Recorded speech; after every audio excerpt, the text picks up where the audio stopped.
that when you walked in here, you saw that circle in the ground and then had to peek down here. Right? The story about Herod and Herod's use of the Herodium and Herod being buried here was also a story that was never lost. It's in Josephus. It's a text that is known. And so you put two and two together, and some of the early explorers were looking for Herod's tomb at Herodium. And one fellow, a Frenchman, who was somewhat rotund himself, of girth, came here and looked in this hole and said, "This has to be the tomb of Herod." So we found a local Bedouin, a lot thinner, and put him on a rope and put him down here, and didn't find any bones or anything. In fact, what this is part of a bath complex. Herod had a bathhouse down below. He has a bathhouse up here. Now, by bathhouse we mean sauna, caldarium.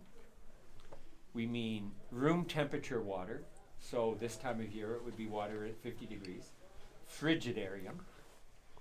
And tepidarium, kind of in between, which is what this is. The bath complex shows up in every decent Roman house or any decent Roman palace. Herod had as much of a adherence for bathhouses as an American president has for golf courses. They're just drawn to them. They're drawn to them. They have to have lots of them and play them well. And the bath was also a social gathering. Business deals and all kinds of other things, as well as a health thing. How do you get water up here for a bathhouse? You see, there are cisterns in sight as well. So the water aqueducted over, some of it carried up, some of it, the rain that does fall here, kind of channel it down.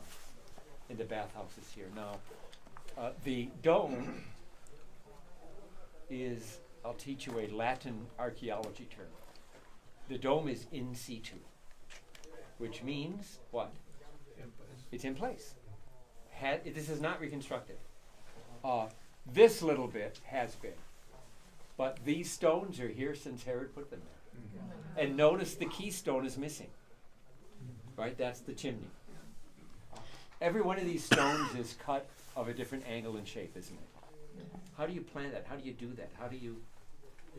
One reason so much of Herodium is left is because so many of the stones are curved. And in other places, when it tumbles down, the next guy up just takes the stones and builds a house again. You can do that if the blocks are square, but here they're all curved on the entire site. So a lot of leftover building material. It helps us know what the site was like. The walls were plastered. How do I know that? Because we still have some. We still have some right here. You gotta move. You gotta move. Here's some plaster. Wow. Still in situ, and it's frescoed, painted earth tones. When you go to Masada, you see more. When you go to other places on this site, you see more. Plastered, frescoed, as you've seen pictures maybe of Pompeii in the volcano place that got covered over in Italy. That quality of art was here at the edge of the desert.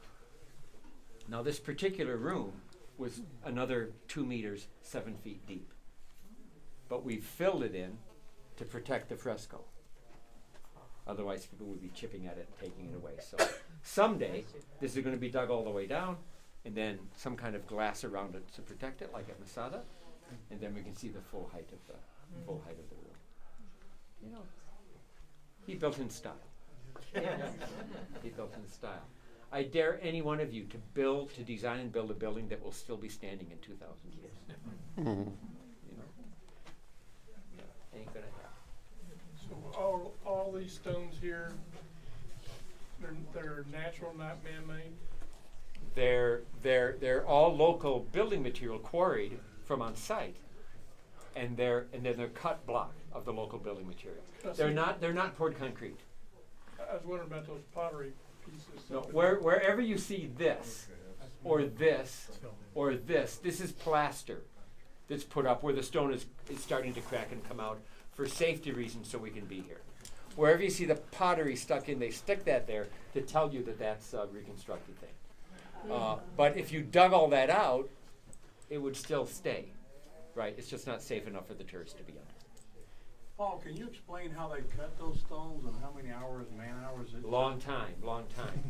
We read in the book of 1 Kings that Solomon's workmen built the temple in Jerusalem already 1,000 years before this was built. And that he built it out of stones that were sawn. So some kind of metal instrument that would be probably water powered, that would do wheels that would do that. Otherwise, a lot of chisel work, hand chisel work. And chisel work. I've seen a lot. A lot of the decorative stuff, a lot of the shaping of the stone to make it fit is all still done by hand. One of the arguments about Jesus, we often say he was a carpenter and we think of wood. Right. But if you look at the area here, a lot of this was limestone. Was Right. Joseph more of a stonemason than a carpenter? I haven't heard a comment from any of you yet today that isn't brilliant. All right? And yeah, we're going to get to that, but not today. Okay. Later this week when we go up to Nazareth, we'll talk about what it is, that carpenter word, and what that actually is and what he was actually doing. And it's likely not a whole lot. Some in it, but not a lot. Yeah. Okay. Well, the other part of the question was,